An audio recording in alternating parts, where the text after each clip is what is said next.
Chapitre 439, l'incarnation de Dogjia 1. Le pouvoir bouillonnant du chaos s'est infiltré dans les vaisseaux sanguins de tout mon corps. Une par une, les fables ont commencé à résister à l'invasion de cette puissance étrangère. Fable, celui qui s'oppose au miracle, rêve de miracle. Fable, celui qui a assassiné un dieu extérieur, résiste à votre changement. La grande fable, le printemps du monde des démons, vous protège. J'ai à peine réussi à retenir ma conscience vacillante et j'ai titubé vers les textes sacrés. J'ai cru entendre des voix venant de quelque part, ce qui aurait pu être un effet secondaire de la transformation en Dieu extérieur. J'ai pensé que ma conscience se brisant avait en quelque sorte automatiquement activé point de vue du lecteur omniscient. Cependant, ce n'était pas une seule personne cette fois, comme si je voyais les points de vue de plusieurs personnes, plusieurs voix se sont dirigées vers moi en même temps. Je le savais déjà. C'était Yu Jung-Vyuk. C'était tout simplement trop évident dès le départ, tu sais. Je pensais que ça pourrait tout aussi bien l'être. IJHYE. S'il ne nous l'a pas dit dès le départ, alors il devait avoir ses raisons. Shin Yu Sung. Je m'en doutais déjà aussi, tu sais. Des Dogjia-ryang. Dogjia-ryang. Yijiliong. Dogjia SSI. Jonghui Won. À ces gens qui ont déjà tout compris sans qu'on le leur dise, que pouvais-je bien leur dire, quelle puissance Son Wukong il est.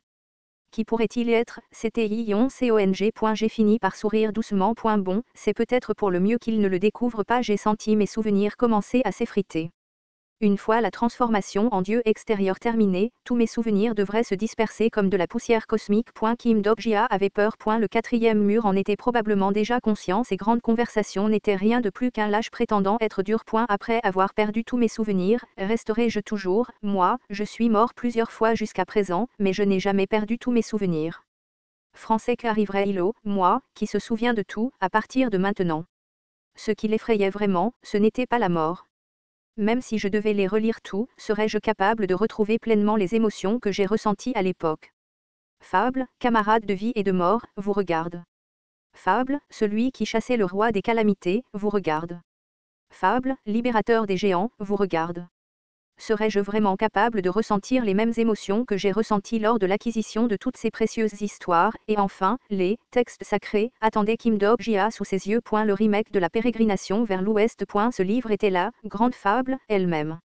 Français au moment où je la comprends, cette grande fable deviendrait celle de la compagnie Kim Dogjia, ainsi que des dieux extérieurs. Kim Dogjia a tendu la main vers les textes sacrés. Avec cela, nous serions en mesure d'achever ce voyage vers l'ouest.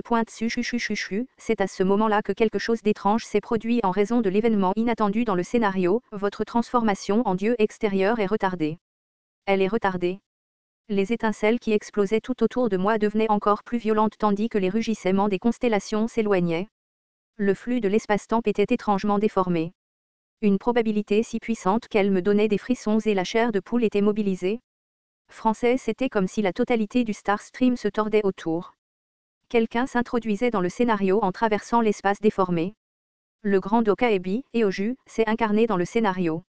Le grand Dokaebi, Eosh, s'est incarné dans le scénario. Le grand Dokaebi, Arong, s'est incarné dans le scénario. Le grand Dokaebi, Aram, s'est incarné dans le scénario. Le grand Dokaebi, Aezol, s'est incarné dans le scénario. Plusieurs grands Dokabis s'incarnaient sous mes yeux. Tsuchuchuchuchuchu. Comme s'ils s'étaient transformés en pierre, ma main tendue vers les textes sacrés s'est figée sur place. Cela ne devrait pas arriver. Vous ne pouvez pas acquérir cette histoire. Les Dokabis n'étaient pas en mesure d'interférer avec les scénarios principaux. Français non, en fait, certains ont effectivement essayé de nous chercher indirectement la bagarre, mais il n'y avait jamais eu d'exemple où un Dokaebi avec la classification grand avait personnellement déformé un scénario comme celui-ci. Cependant, cela avait parié leur probabilité et était effectivement intervenu dans le scénario. Starstream est violemment convulsé. Les grands Dokabis faisaient également partie du Starstream. Même s'il était chargé de contrôler le système, il n'était pas exempté des conséquences d'un abus anormal de la probabilité. C'était peut-être la raison pour laquelle les puissantes étincelles dansaient sauvagement sur les corps des grands Dokabis. Les oubliés doivent rester oubliés. Je pensais pouvoir comprendre un peu pourquoi ils étaient prêts à aller aussi loin. Si je prenais les textes sacrés et que j'acquérais la grande fable dans le processus. Alors, les dieux extérieurs qu'il avait exclus de l'histoire seraient officiellement incorporés dans une grande fable. Les dieux extérieurs étaient des êtres qui ne pouvaient pas être entièrement contrôlés par le système qu'ils possédaient. Peu importe les anciens êtres de rang moyen à inférieur, si les dieux extérieurs de rang supérieur entraient dans les scénarios sans discrimination, alors le Star Stream tomberait dans un chaos débridé. Même dans ce cas, je devais simplement accomplir cette tâche. Abandonné. Les statues des grands Dock Abyss avaient attaché tout mon corps comme des chaînes, et mes doigts tendus vers les textes sacrés se sont arrêtés net à seulement une distance d'une main. Cependant, je ne me suis pas laissé troubler. Comme les grands Dock Abyss sont apparus ici en allant à l'encontre de la probabilité, il n'y avait aucun doute qu'une autre créature chargée de réparer l'équilibre déséquilibré de la probabilité déformée apparaîtrait bientôt. Gugugugugu. Parlons du diable. Un tourbillon s'est soudainement formé au milieu du ciel. C'était le grand trou. Et une existence s'est révélée et m'a regardé de l'autre côté de l'ouverture. Prends-les, textes sacrés, ô apôtre de. Ce n'était autre que le roi Wani, celui que j'ai rencontré dans la forêt de Nge. Les grands Dock Abyss ont découvert la présence du Wani et ont rugi de stupeur. Comment oses-tu? Le diable de l'horizon, comment oses-tu te montrer ici? Tu ne possèdes pas la probabilité d'apparaître dans ce scénario. Le roi Wani leur a répondu en ricanant. C'est la même histoire pour toi aussi. Les statues du grand Dock Abyss et du roi Wani sont entrées en collision, et mon corps jusque-là retenu a retrouvé sa liberté. Et ma main a franchi cette distance finale. La transformation du dieu extérieur a repris. Le roi Wani a souri brillamment. Oh, mon cher Star Stream. Français, les mondes que vous avez effacés avanceront à nouveau. Au moment où ma main a touché les textes sacrés, ma conscience s'est estompée dans la tempête d'électricité brillamment éclairée. Je pouvais à peine sentir ce qui pourrait arriver à partir de maintenant. J'ai regardé derrière moi et j'ai lentement fermé les yeux. La seule chose à laquelle il pouvait faire confiance maintenant était, astérisque, des averses de lumière explosèrent et se dispersèrent dans le ciel lointain. Même les 9 étoiles, même les 28 demeures, il n'avait pas d'autre choix que de regarder l'explosion à ce moment-là. Chaque constellation de la nébuleuse, empereur, panique. Yigilio Ng au sommet du cheval dragon était occupé à échapper à l'attaque des 9 étoiles jusque-là, mais même lui a dû arrêter sa monture. Shin Yu-seung. Shin Yu-seung reprit connaissance et ouvrit les yeux sur le dessus de la selle. Au moment où elle le fit, ses yeux se tournèrent rapidement vers le ciel occidental où Yigilio Ng regardait également. Son cœur battait puissamment. Quelque chose s'est mal passé. Éliminez rapidement ces petites frites, et les seigneurs des 9 étoiles et les constellations de niveau personnages historiques de empereur se remit de leur agitation et se précipitèrent à nouveau vers Yigilio Ng et Shin Yu-seung.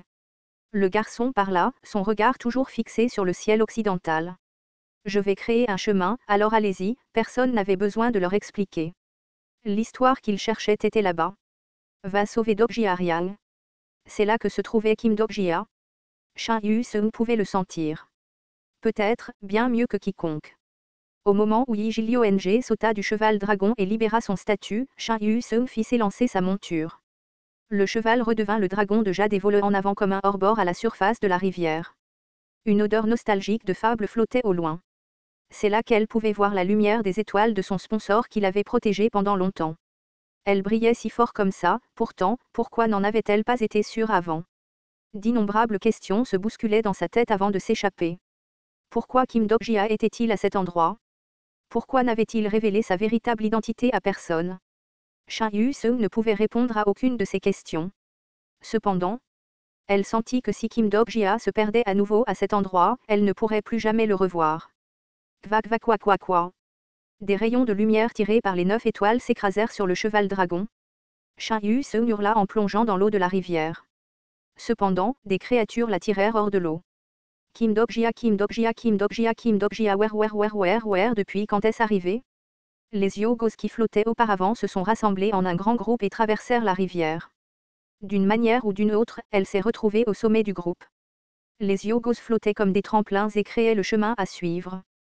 Saveim, et tandis que Shin Yu-seung courait sur les Yogos, elle s'en rendit compte tardivement.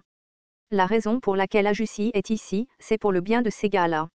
Au moment où elle s'en rendit compte, quelque chose jaillit du plus profond d'elle-même. Elle vit la fable de Kim Dokjia se disperser dans les rayons de lumière aveuglants.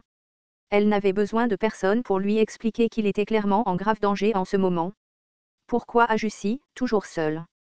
La première émotion qu'elle ressentit fut du ressentiment. Pourquoi Kim Dokjia n'avait-il pas demandé de l'aide à ses compagnons? Il devait y avoir une raison à cela. Elle le savait.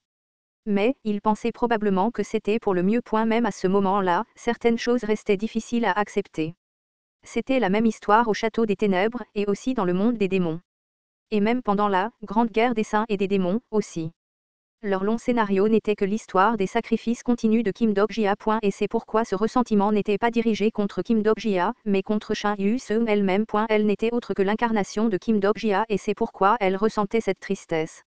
La douleur qu'elle ressentait en ce moment n'était rien comparé à sa détermination. Bien sûr, Kim Dok-jia aurait dit quelque chose comme « Yu-seung, écoute. » Français, il n'y a pas de « poids » dans la tristesse. Shin Yu-seung n'était pas d'accord avec ces mots. La tristesse avait en effet du poids. Le désespoir d'une personne risquant sa vie en essayant de sauver quelqu'un d'autre et le chagrin d'une autre personne née de l'impuissance en regardant cet exploit se dérouler n'auraient jamais le même poids. En fin de compte, pour chaque être humain, la chose la plus précieuse était lui-même. Et Kim Dok-jia a tout risqué, toujours. C'est à ce moment-là que l'eau de la rivière a soudainement explosé devant ses yeux. Français, les constellations de l'empereur ont vomi en s'écrasant sur terre. Allez, vous les histoires disparues. Accompagné par la voix résonnant dans le monde entier a commencé à changer. Plusieurs grands trous se sont ouverts dans les différentes parties du ciel, et des créatures possédant des statuts inimaginables ont commencé à les traverser. Ils n'étaient plus les dieux extérieurs. Participe au rôle de extra. Participe au rôle de extra. C'étaient des yogos du voyage vers l'ouest. C'était la guerre finale pour déterminer le propriétaire des textes sacrés.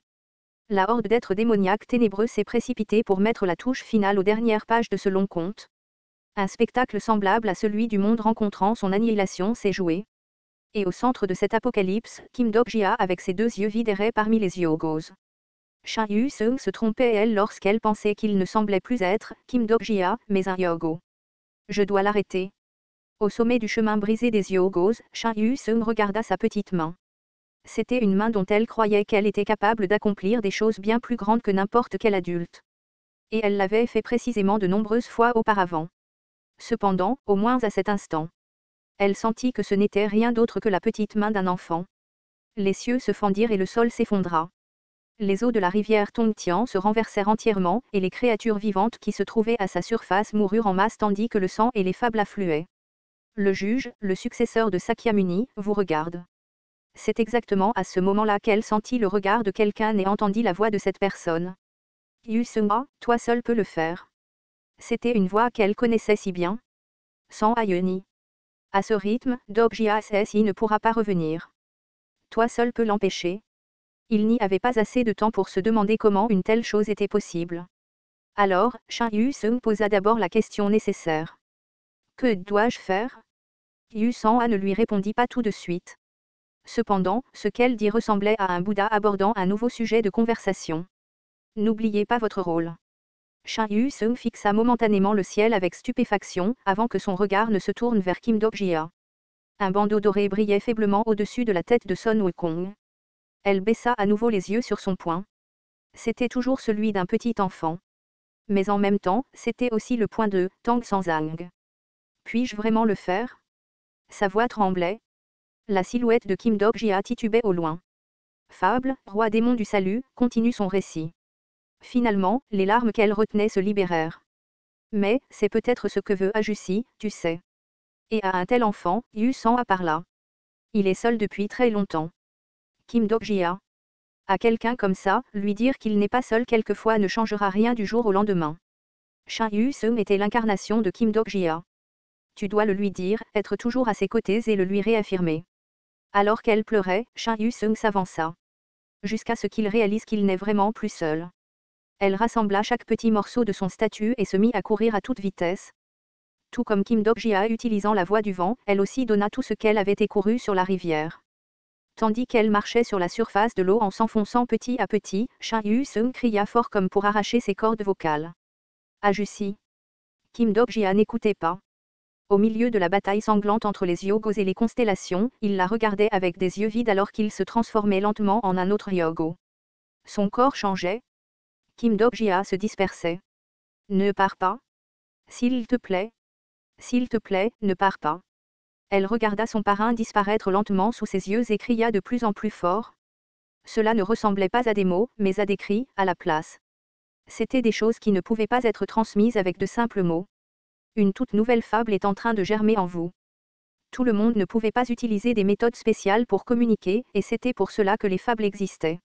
Les mots qui ne pouvaient être transmis deviendraient des histoires au bout d'un moment. Les lettres d'or du sutra constrictif étaient devenues une fable et elles commençaient à émettre une lumière vive maintenant. Je ne vais pas abandonner. Tout comme tu continues à me sauver, ajussi, je.